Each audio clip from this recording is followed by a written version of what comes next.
We're going to look at the rise of Russia as a kind of preeminent power in Europe.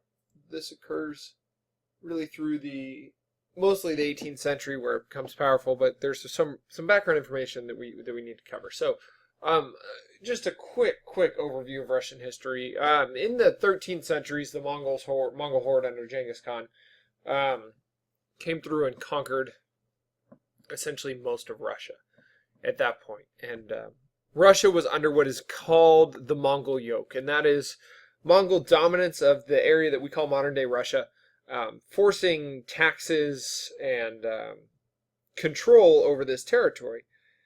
And the way they ruled it is, in many ways, they left their Russians to their own devices and put local princes in power, and then forced those local princes to pay taxes and observe their power. And if those local princes didn't, then the Khans, the rulers of the Mongols, would come kind of deal with it then. So there is no real autonomy in Russia. There are local princedoms and duchies and city-states, but they all, at the end of the day, owe their allegiance to the Mongols. And so because of this, Russia really remains essentially isolated and backwards because the Mongols were not really interested in dealing with Western Europe. They were not interested actually at all in dealing with that.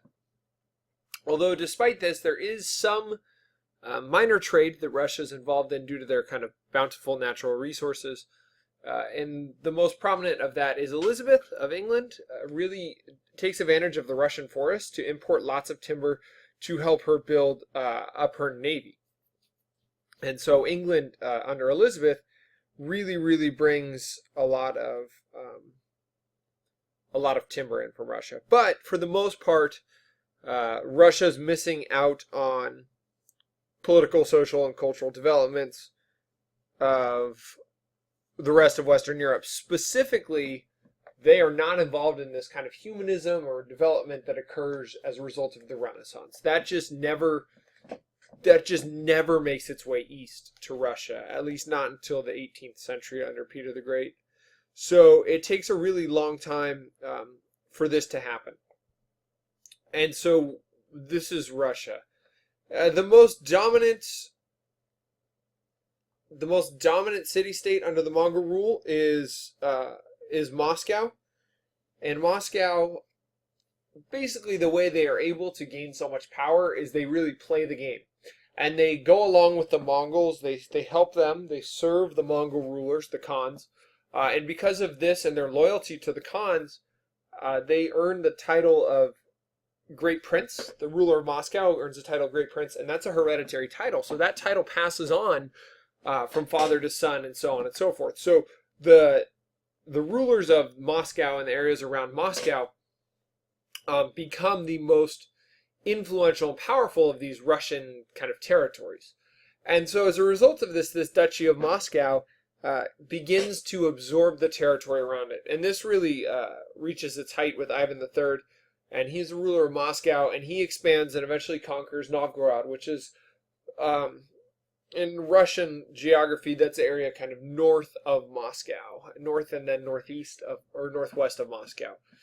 And he nearly expands out to the Baltic Sea, and getting to the Baltic Sea is really important for Russia because it gives them then a warm water port, or at least a port that won't freeze over half the time, like their northern one on the Barents Sea will. It gives them an opportunity to trade with the West. And so their goal for a long time is to get this port on the Baltic, and then eventually they look to get ports on the Black Sea because that'll give them territory to move, or a sea route to send trade through the Mediterranean and out to the rest of Europe. So Ivan III greatly expands Moscow's territory, conquers Novgorod, really develops and moves the Moscow to a more powerful direction. Eventually, Ivan III becomes pretty important because he rules as an autocrat within his territory. So he rules with absolute power, total and complete power in his territory. And he stops viewing the Khan, the Mongol ruler, as his ruler. And he really begins to view himself as a Khan. And so, because of this, he stops feeling necessarily like he has to owe his allegiance to the Mongol ruler, and begins to think that he himself can be the dominant ruler in this territory. And just based off the history of the Mongols, the Khan has absolute power, hence Ivan believing that he also has this right to absolute power. And so he is the one who, we say, throws off the Mongol yoke and really begins to rule Russia independently as a Russian ruler instead of as a puppet of the Mongols. And so he's important in that. Another thing that happens is Constantinople in 1453 falls to the Ottoman Turks. And so the Ottoman Turks take over Constantinople. And because of this, the Russian ruler feels like he is the person who is supposed to defend Eastern Orthodoxy. And so just to kind of do a little bit of a background and backstory here, way back in the day, the Catholic Church split into two, and it became what's known as the Roman Catholic Church, which is what we've been talking about all the time, and then there's what's known as the Eastern Orthodox Church. And they're very similar. The difference is the Eastern Orthodox Church, instead of the Pope being the head of their church, they have the guy known as the Patriarch of Constantinople. And so same idea where you have bishops and leading up, but this guy, instead of the Pope, is the Bishop of Constantinople. And so and essentially Eastern Orthodox is the religion that belongs in the Balkan region, down by Greece and Macedonia, in that area, as well as in Turkey and then Russia. And so when the city of Constantinople falls, the Patriarch of Constantinople is now under Ottoman rule, and so the Russians say, like, we are the ones who should be in charge, who should be the defenders of this true faith, this Eastern Orthodox faith. So they view Russia as being the Third Rome, and the Western Catholic rulers as being heretics who need to be dealt with at a later date. But they really firmly believe in their Eastern Orthodoxy. And so Ivan III consolidates power that way, but then he also attacks the nobles and the peasants, and he really restricts peasant movement, so they're not allowed to leave their land without his permission, and that kind of sticks around for a long time. The Russian serfs take a long, long time before they finally earn their rights, and it's really not until the 1900s that they begin to earn rights. He also takes away land from the nobility and really attacks them. When he conquers Novgorod, he takes 80% of the land that the nobles had there, and he returns it to them on one condition, and that is that they serve in the Tsar's army. And they are only given that land temporarily as long as they are serving. Hence, they are known as service nobility. So, being a nobleman is no longer this guarantee of great power and influence, but rather it's just an opportunity for you to have land while you are serving the king, so the Tsar, the ruler. And so the ruler begins to take away power from the nobles that way. After Ivan III dies, he's replaced by Ivan IV, or as he's commonly known, Ivan the Terrible. He crowns himself Tsar for the first time, and Tsar is the kind of Russian version of Caesar. And so again, this goes with the concept of the Third Rome. And so this whole becoming Tsar is really a slap in the face to the nobility. And he really works to limit the power of the nobles even further, to solidify his absolutist power. He marries into the wealthy Romanov family, and that's important because the Romanovs are now going to rule Russia from now until World War I. So we've got a long dynasty of Romanovs who are in charge of this. He expands Russia greatly, adds huge new swaths of territory up into Siberia, down south into the Caucasus Mountain region between the Caspian and Black Seas. He is very important in expanding the territory of Russia. And then he really reinforces this concept of service nobility that had started under Ivan III. He takes away all the land from the old nobility and basically says, if you want to earn this land, you have to serve in the army. you have no choice. You don't get to be old nobility. You have to be service nobility. And that's a shift, because Ivan III had allowed some concept of old nobility, but Ivan the Terrible doesn't. And so he really reinforces this concept of service nobility. He is considered a great ruler up until this time where his wife dies, and they have a failed war with their western neighbors, Poland, Lithuania. And because of this, he kind of loses his mind. And this is where he earns the moniker Ivan the Terrible. He attacks the old boyar nobility. He takes away their land. He sends in death squads, essentially a secret police that ride in wearing all black, kill the boyars and their families, and then ride out. Sometimes they even kill the peasants. And so he's even harsher on both the nobles and the peasants than previous rulers were.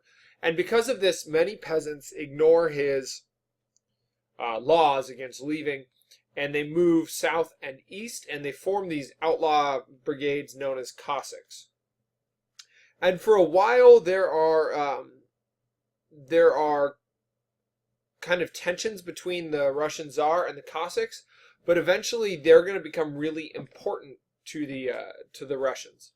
And Ivan IV has a real interesting thought that the Tsar owns all of Russia's land, trade, and wealth, and because of this, he can take whatever he wants. This is absolutism at its finest. So he has heavy-handed taxes on everyone and everything, from nobles and peasants all the way up until all the way to tradesmen and merchants in the city. So he's taxing everybody equally. So Ivan the Terrible dies, and this leaves a power vacuum, and there's lots of infighting in the nobility. You have infighting between the church and the boyar nobility and the service nobility, and eventually they settle on electing Ivan the Terrible's grandnephew, Michael Romanov, to be their czar, and they do this because they're facing both internal threats from peasant rebellions and external threats from Poland and Lithuania, and so they realize they need to have a leader, and that leader is Michael Romanov. And so Romanov is grateful to the nobles for selecting him and kind of tries to maintain a positive relationship with them. And he does that by relaxing some of their military obligations, some of their service obligations to the Tsar. But he does, despite that kind of relaxing for the service nobility, he does keep this heavy-handed restriction on the serfs. And they stay completely enslaved and stuck to their land. He's followed by, after Michael Romanov dies, Alexis Romanov takes over. He is super religious. He relaxes the restrictions on the nobility even more. Under Alexis, there's some minor uprisings about religion.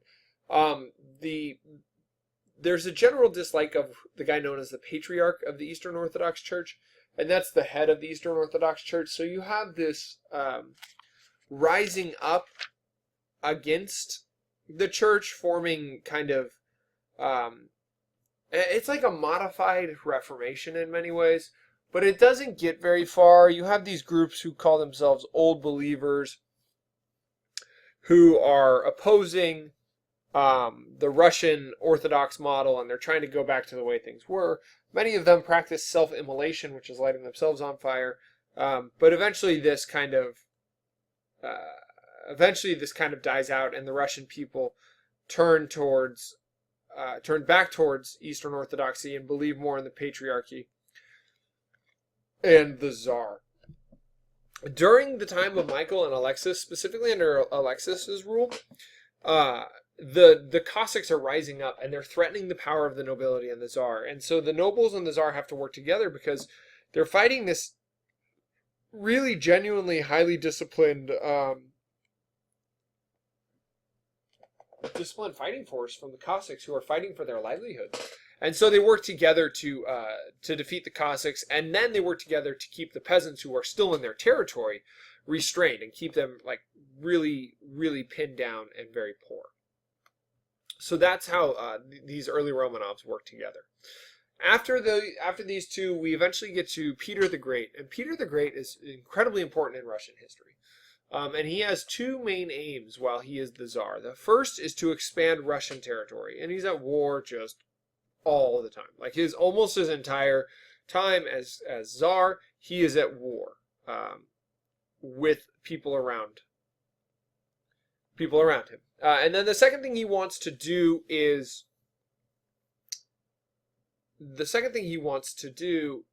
westernize Russia, to make it more like Western European culture and society.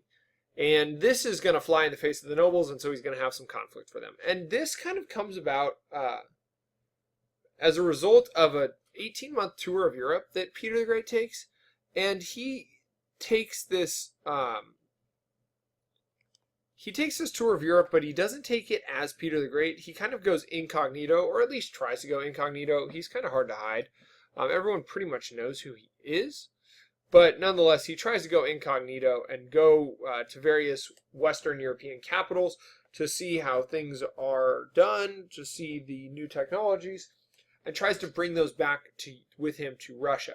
Because he sees this as being kind of a really important way to help Russia improve. And he knows Russia is far behind. He's seen that in his army, and because of this, he's really nervous about who he's going to fight. He starts picking his wars against mostly against the Ottoman Empire, because the Ottoman Empire at this point is already kind of weak and falling apart. And he knows he can get his allies.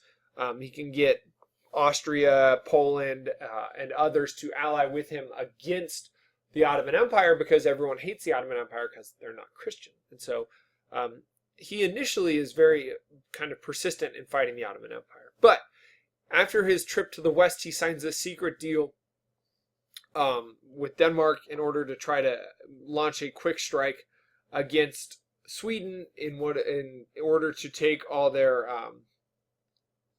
in order to take as much land as they could and secure access to the Baltic Sea.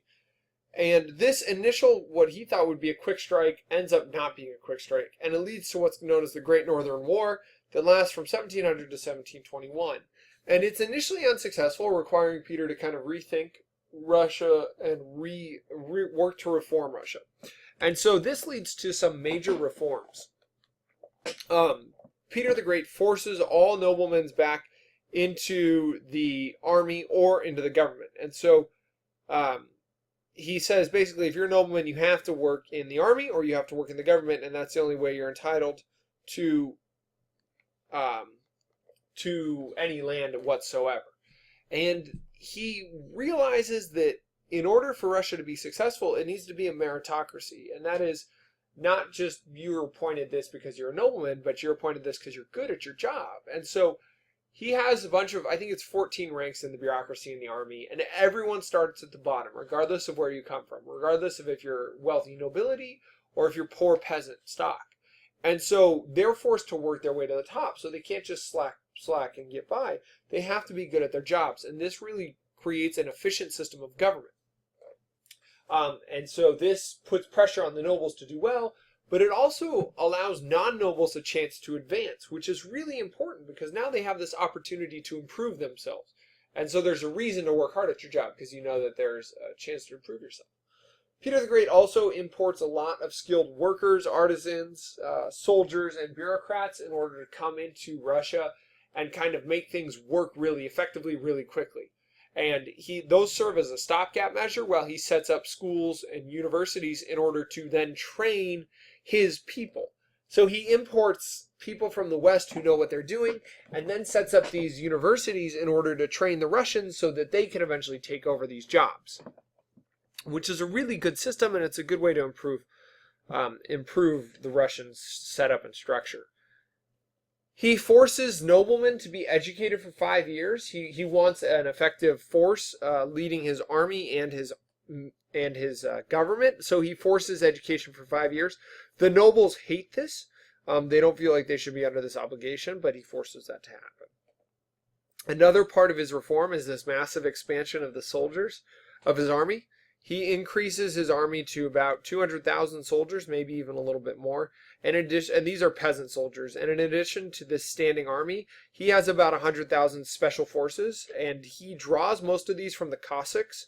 And the Cossacks have this long history of fighting tradition, and they're super effective fighting force because they've been fighting the Russian state for so long. And so Peter decides to enlist them and says, hey, you guys can still be soldiers, but instead of killing me, why don't you kill my enemies and I will pay you?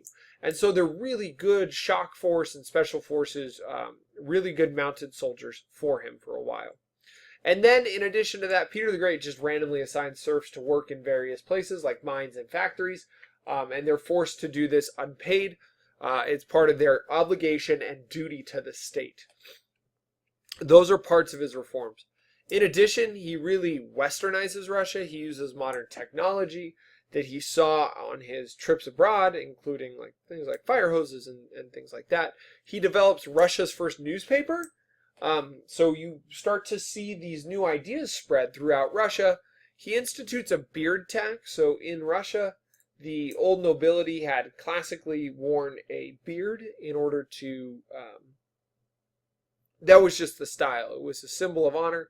In Western Europe, beards were not worn. Occasionally mustaches were, but certainly not beards.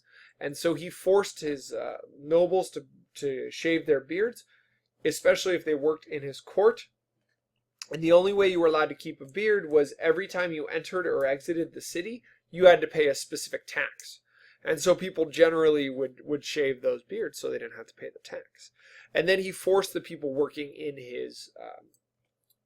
his government to dress in more Western style and less in the traditional classic Russian style. Again, just an effort to modernize and be taken seriously by any diplomats who would be coming over to Russia to work with them. He creates universities, redoes the education system, tries to end arranged marriages, which were classic in Russian society, just does things to make Russia more Western. And then this gets down to reorganizing his bureaucracy and his government in order to more closely model the Western style. So all of these goals with Peter the Great is to make Russia look more Western and be more effective. And then one of his crowning achievements really is the building of St. Petersburg. And so this starts when the Russians seize territory at the mouth of the Neva River, and that's on the Baltic Sea. And they begin building a new capital there, moving away from Moscow to what becomes St. Petersburg. And it starts as a kind of a military stronghold, builds shipyards and a fort, but eventually he wants it to become his capital. And so he lays out precise mathematical formulas and how he wants this city developed with broad avenues and long streets and kind of a fully planned city. Instead of these old medieval cities that have been converted to capitals, he wants this brand new, sparkling, shining city. And so in order for this to happen, and this is swampland, so this is not ideal. In order to do this, he forces every year 40,000 peasants to go to St. Petersburg to build it. And during the summer, of course, because during the winter it's all frozen because it's Russia. And these people worked without pay. Their death rate was super high. I've read somewhere 1 in 4 of these people would die. And in addition to having to work without pay, the peasant families that they came from would have to pay a special tax in order to feed the workers there. So not only are they not getting paid, but their food is coming from special taxes on other peasants. All classes, of course, were forced into this. So Peter the Great forces the nobles to build houses in St. Petersburg, in his new capital, and then forces them to live there. And he forces them to build on scale, so the more land they own, the more serfs who are under them, the larger their houses have to be. The less, obviously, land you have, the smaller your houses could be. In addition to that, he forces merchants and skilled workers to relocate to St. Petersburg in order to set up shop there, and they don't really have a choice. They are forced to move there. This is created in large part to show the wealth and the power of the Russian rulers, right? By just being able to say, you have to live here, you have to move here. Peter the Great is showing how much more powerful he is than the nobility. But then this serves as this great capital city, so when people from the West come, they can see, wow, this ruler is really for real, and these nobles have these, fancy houses here as well. This country must be doing well. So it's a way to show wealth and prestige in St. Petersburg. And that's not the only city that does that. During this era, there is this real development of new cities across Europe, or just remodeling of older European cities. And they build off Baroque architecture. And so one of the key features of these is these wide, broad avenues that are huge and straight lines and follow precise mathematical formulas in order to lay out cities in a more efficient manner. And a big part of why this is done is this then allows for kings to move soldiers through cities quickly, to put down any possible uprisings that they face, or to deal with any issues that may come as a result of peasant unhappiness. And along these broad avenues, you have nobles building their houses. You have new fancy shops opening up. It's essentially becoming a more dividing line between the rich and the poor. And this also is seen in the way that people travel. The wealthy are now able to take carriages everywhere because they have these wide, broad avenues. And they're able to ride their carriages everywhere while the poor people still have to walk. And as the wealthy are trying to get places faster, they are moving quickly and oftentimes running over the poor, many times killing them because, horses are large and carriages are heavy, and if you get hit by one of them, there's a good chance you die. So this wealth gap becomes even more accentuated in the cities than it had been before as a result of these broad boulevards and carriages. And then the last thing we'll look at for now is, in addition to these big cities, you have palaces being built as a symbol of the wealth and power of rulers and noblemen as well. And so this really becomes in vogue during the 1700s, and everyone's trying to model their new palace off the Versailles model, because Versailles is kind of the be-all, end-all of palaces that you want to emulate. And so you see cropping up throughout all of Europe Baroque-style architecture in massive palaces, and they're designed to create these dramatic experiences that overwhelm people and leave them in awe of everything that they are seeing. And so these palaces are characterized with colorful paintings, massive imposing statues and carvings, and all of this is designed to point to the wealth and power that the owner of that palace has. And generally that is the king. And so that's kind of a look quickly at the rise of Russia, and then how St. Petersburg encapsulates this new movement towards new cities and these palaces as a symbol of dominance.